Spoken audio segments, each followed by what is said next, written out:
Okay, welcome, Maria. Thank you for coming today. I just want to say, how are the plants? The plants are all good.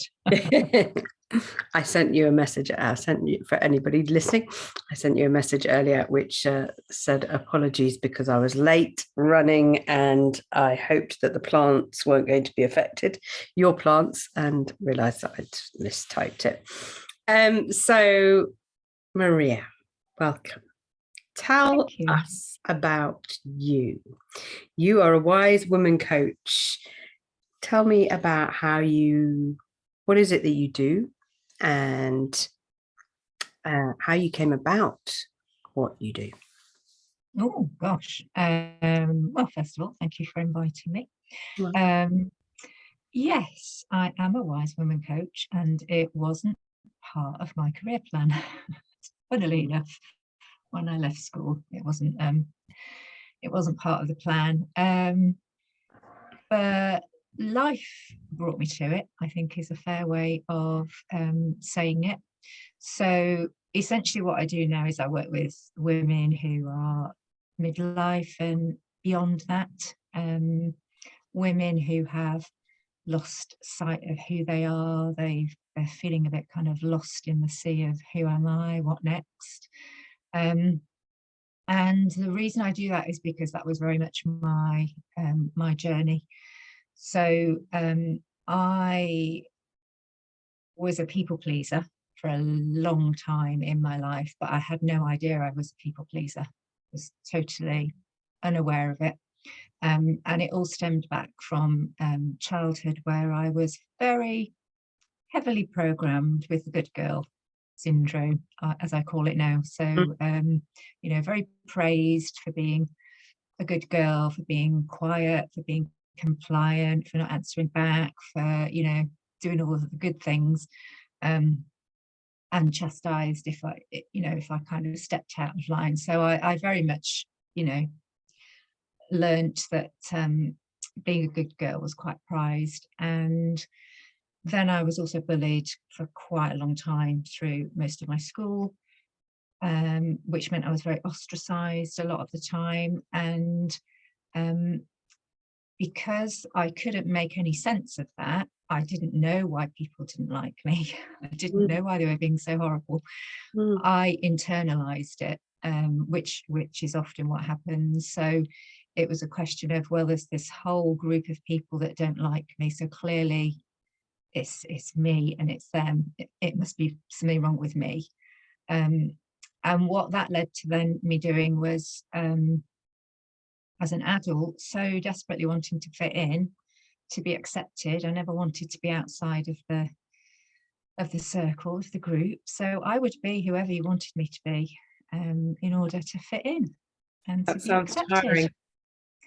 It was, and I didn't actually realise how exhausting it was till So I did all the standard things, got married, had children, had a career, but underneath all of it, although I had everything on the outside, there was something inside of me that just felt like part of me was dying. I couldn't put my finger on it. Something was missing. And there was this just unhappiness, but I didn't know why. And then in my 40s, things quite spectacularly fell apart, hit menopause as well, and realized that was the point at which I realized suddenly that actually I was a people pleaser and I'd spent all of my life putting everybody else first. And so what had happened was, because I was always trying to be somebody I wasn't, I'd actually forgotten who I was. Literally, I had no idea who Yeah. I was, which was a bit of a wake up call. Yeah.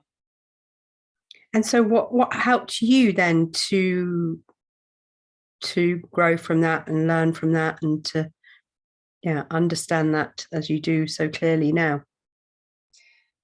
So it was a pretty intense experience, and it was a scary moment when I looked in the bathroom mirror one day and I literally didn't recognize the woman staring back at me. I had no idea who she was, didn't know what she liked. Um, but I made a promise to her there and then that I was going to find her again. I had no idea how. I was just kind of winging it at this point. But I made a promise. And so I spent the next few years very committed to that promise. So, you know, I tried all sorts of different health modalities. I got into Reiki, EFT, trained to be a coach. And then I emerged through all of that thinking, and eventually finding myself, because along the way I did find a coach who kind of helped me. Eventually getting to the place of finding myself again and realizing that what the thing that had been missing all along was me. That's what I'd been searching for. And so when I actually found me again, this profound sense of peace that I'd never experienced before, it was this real coming home, and this home that I'd always been searching for out there was actually in here all along. Love. So that was a pretty profound realization. And then having gone through the experience and feeling very isolated and not knowing anybody else who'd gone through it and thinking it's just me again, when I came through the other side and I actually started talking to other women, I had so many other women who were going, oh my God, yeah, that's, you know, that's me. I've kind of just lost myself along the way of, I don't know, motherhood or career or whatever their particular circumstances were. And I just thought I never want any other woman to go through that experience and for it to take so long for her to find herself again. So yeah, that's what inspired me to transform, I guess, into the Wise Woman Coach. Brilliant. And so how long have you been doing this for? So I did my initial training in 2016, and very much wanted to work with women. I was quite clear what I wanted to do, but I didn't feel there was something I didn't have in order to help women go through this really deep journey, because it is a deep inner journey. And so I walked away from it for a while, and then the universe had other thoughts. And in 2020, beginning of the pandemic, I found myself in a very different situation, retrained in something called soul-based coaching, and suddenly it was like, now I have everything I need to in order to really support other women. So this particular format, a couple of years, I would say. And so this soul-based coaching, what is that in particular? So it's quite different to what I would call traditional coaching, which is very kind of linear, and often people come and they say, well, this is where I am, this is where I want to be. So, you know, you kind of work out how you're going to help them get from there to there. Soul-based coaching is very different, and essentially I'm like the midwife for your change, for your transformation. And this is a journey that's very feminine.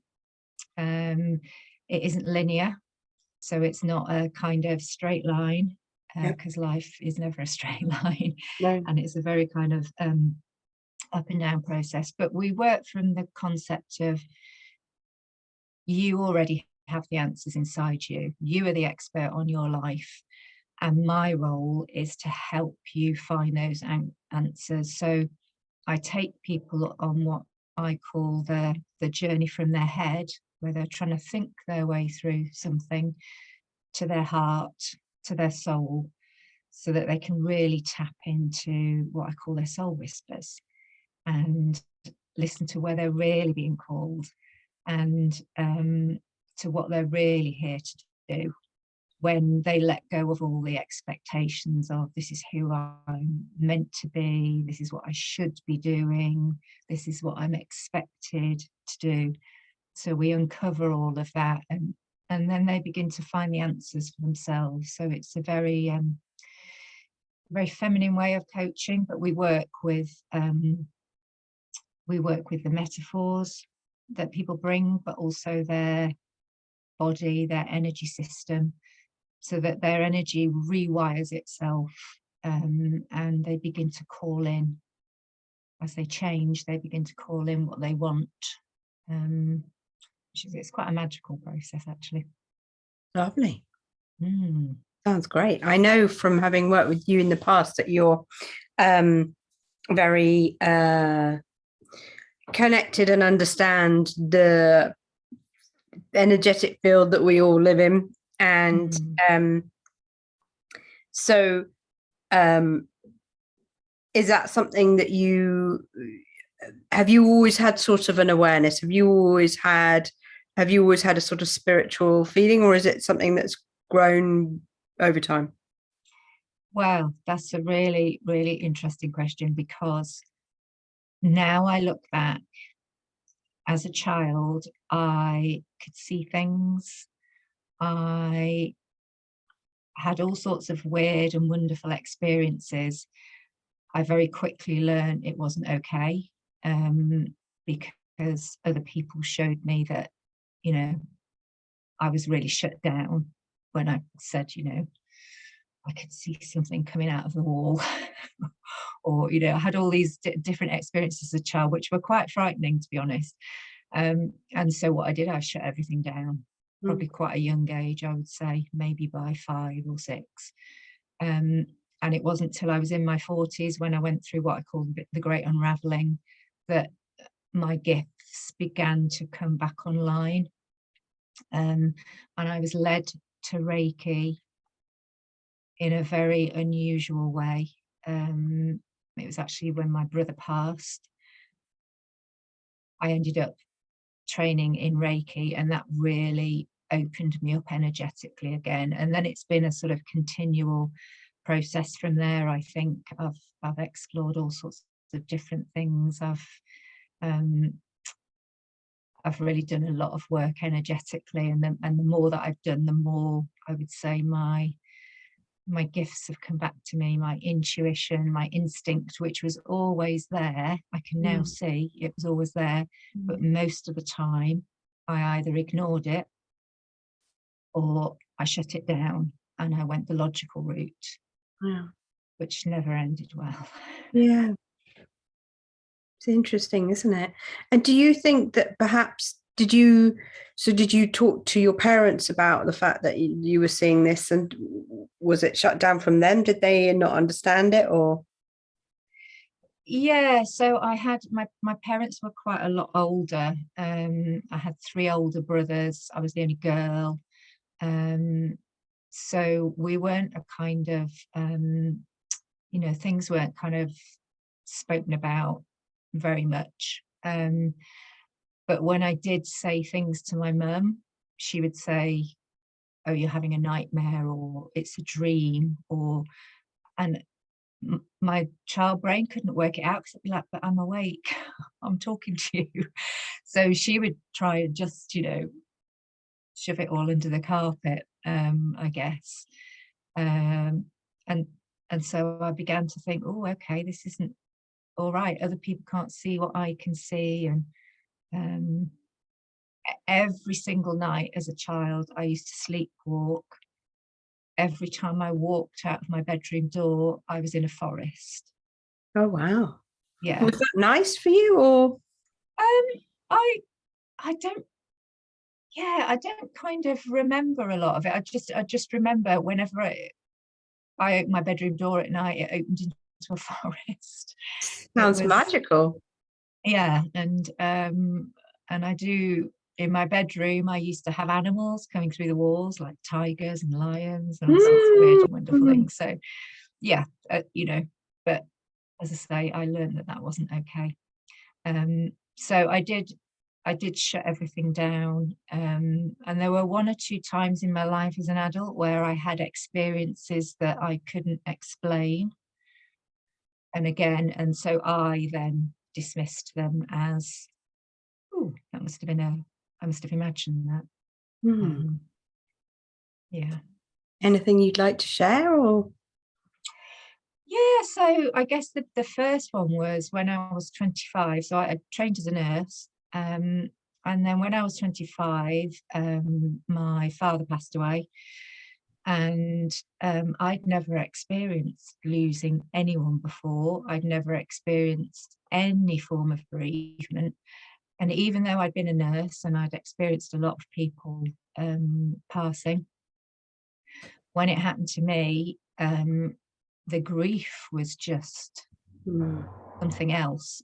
I was also living on my own, away from my family. And about 6 weeks after my father passed, I was sat in my flat one night, just absolutely heartbroken, just sobbing for hours and hours and hours. And I went to bed, and I lived in an old Georgian building. So when I went to bed, you literally closed, my curtains were closed. You couldn't see your hand in front of your face. It was pitch black. Mm. And I lay in bed, and I remember becoming aware of a presence in my room. And I opened my eyes, and there was this massive male form in the middle of my room. My ceiling was 16 foot high. And so this male being in the middle of my room was just below the ceiling. And I quickly realized, so first of all, I'm thinking, oh my God, I've been burgled. And then I realized that actually this couldn't be possible. But at the same time as seeing this being of light all happen really quickly, I had the most intense rushing sound in my ears, and then this vibration through my body that went right down through my feet, and then it all just went. And I was like, what just happened? What was that? It probably didn't last, 30 seconds. But afterwards, I went to sleep, and I had this incredible sense of peace over me. It was like, yeah, it's just like, the grief had been not taken away, but it was just this profound sense of peace. And I woke up in the morning. I didn't tell anybody about it for a long time because I thought they would literally take me away somewhere. So that was the first experience that I'd had in a long time. And then Sounds wonderful. yeah, yeah, it's pretty intense. Yeah. Hmm. And the second? Um, so the second involved my daughter. No, actually, the second involved my brother. When my brother, there was two related to him. So he passed in 2010. And just before he passed, I was looking online at the hospice services to see what complementary therapies they had that could potentially help him. And I was reading through this whole list. At this point, I had no idea what anything was. And I got to the point of Reiki. And as I was reading this description of Reiki, I literally had the sensation of like a gentle punch, I would say, in my solar plexus. And I didn't even know what my solar plexus was at that point, no idea of chakras. And this sudden knowing that whatever this Reiki was, I needed to learn it. Now, at that point in time, I thought Reiki was massage, knew nothing about it. So again, I was like, oh, that's a bit weird. But anyway, 3 weeks later, I went to visit my brother. He was not expected to pass. We were told he had months to live. And as I said goodbye to him that night, I knew I wouldn't see him again. And I couldn't tell you why I knew that, but I did. Went home. I woke up about 5 o'clock in the morning, and he was there. I just had this real sense of him. And then at 6:30 in the morning, my phone rang, and it was hospital to tell me that he'd gone. And I walked downstairs, and as I walked downstairs, there was a white feather at the bottom of the stairs. Wow. And I've never seen a feather in my house before, ever, and it couldn't have got there any other way. But it was just perfect white feather, and I just knew it was him, and it was kind of his message, I'm okay. And then I did go on and learn Reiki a couple of months later, discovered what it was, he was there with me quite a lot through my Reiki attunements, which was quite amazing because he was very scared. He would have thought it was all a load of. Oh, really? Oh yeah, totally. Yeah, Oh, so even more special that he came through. yeah. Really? So, And so does that happen more and more for you now, or is it now only when you kind of need it? Do you actively connect into that or not?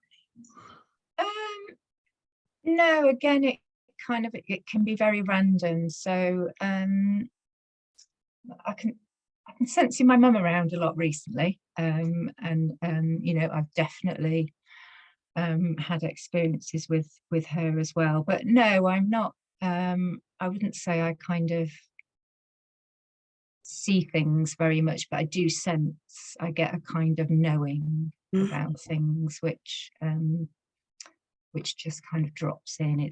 There's no rhyme or reason to it, I would say. Do you find that happens in your coaching sessions with other people? There's definitely there's definitely a sort of intuitive thing that happens. And I think because I'm an introvert as well, and I'm a really good listener, people will often say things, but I kind of get a sense of what it is that they're not saying, which I guess is kind of more of an intuitive thing. Or I'll just get something that drops in around, oh, okay, this would be good for them to explore, or this book would really help them. So Right. yes, sometimes it happens in that way. So as you were saying that, it was actually interesting because I was thinking, oh yes, there's something that has come in for me as well, which was I was thinking I was going to ask you the question about what are your passions, but then it sort of clicked in with, actually, if you've spent many years disconnecting with the concept of, what it is, has it taken you a while to understand what your passions are? Do you feel like you were shut off from that whole idea of even having a passion for yourself for a while?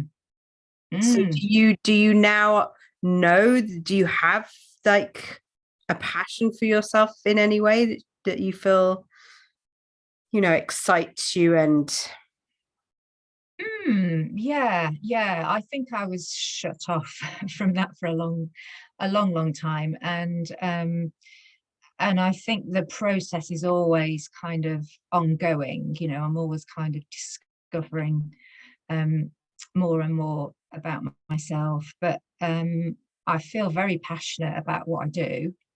I feel very passionate about my role being here to support other women, and I feel very increasingly more passionate. I've got 2 daughters as well who are now young adults. That as women, we've been silenced for millennia, and I think now is the time where women are beginning to wake up to their power, and they're not prepared to be silenced anymore. And I think the world will be a very different place when more women wake up to that, because we're here to make this world a better place, I believe. I believe that too. Also, I wonder though, what have you watched the Barbie film? It sounds particularly, but it is actually very appropriate to this conversation. But have you seen? I haven't, and Okay. I've heard a lot of the things around it, and I thought, oh God, Barbie film, that sounds dreadful. Exactly what I thought. But actually, it is very funny, and it's quite uh, a wonderful eye opener to the change that is happening. That we are, obviously, it's still a massively marketing tool for Barbie to say, well, that they're being all feminist and everything, but it feels to me, just so many different aspects in life at the moment are women coming more to the fore. And I am, obviously that's also the change within us, isn't it? That when we see something within our world, it's stuff that's happening for us. But watching the women in the football, how they're very successful, and it seems like there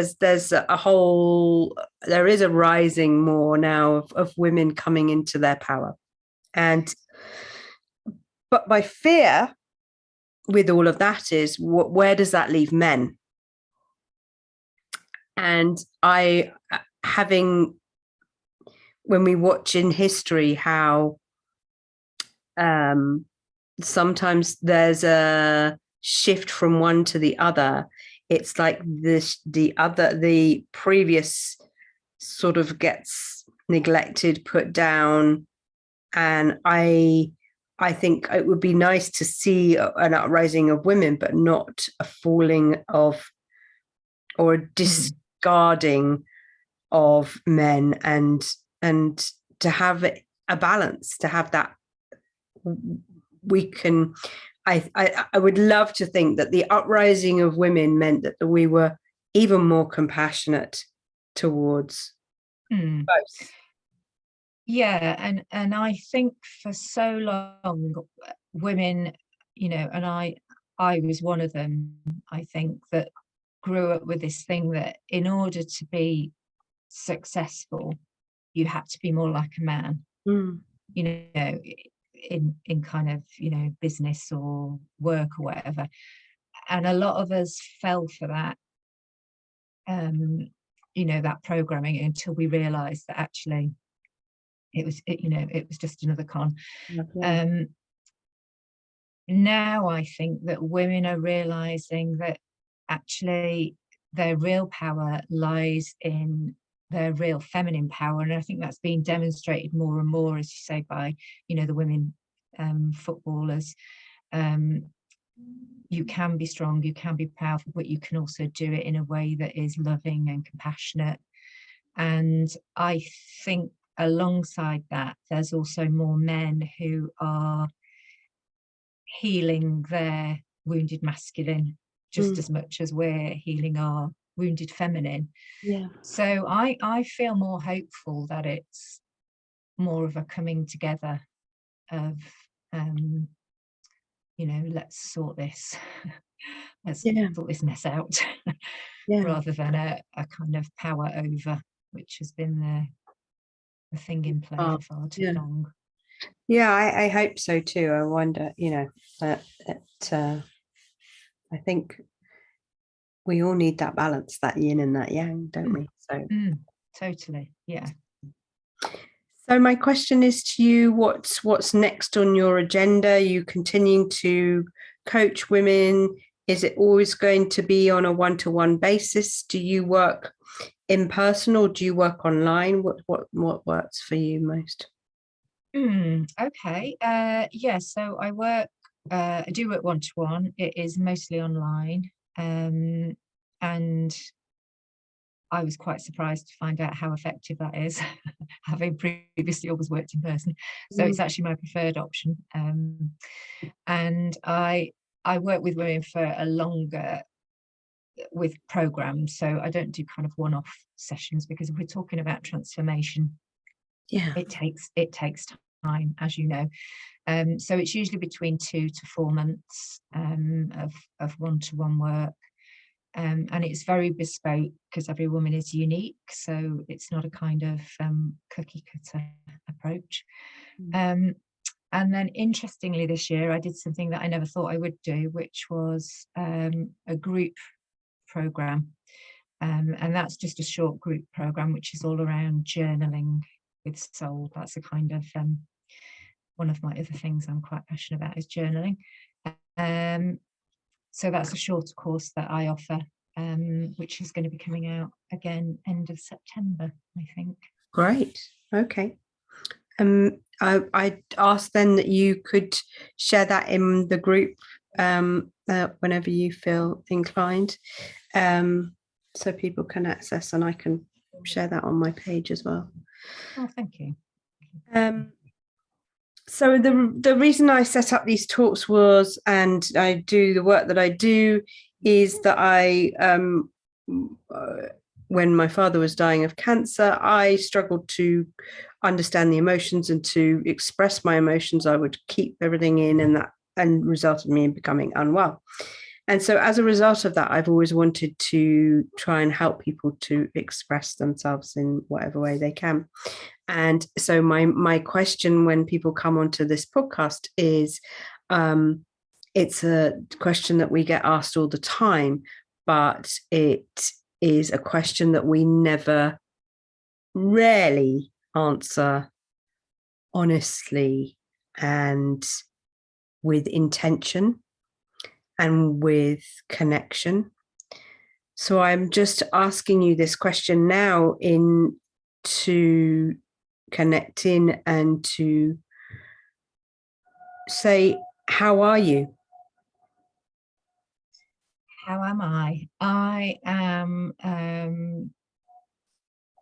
traversing the waves of energy at the minute, which I'm not going to lie, the last few months have been full on intense. And I have been facing my shadows big time throughout July and August, and it's not been pretty. But, you know, I've done this work long enough to know that, you know, this too shall pass.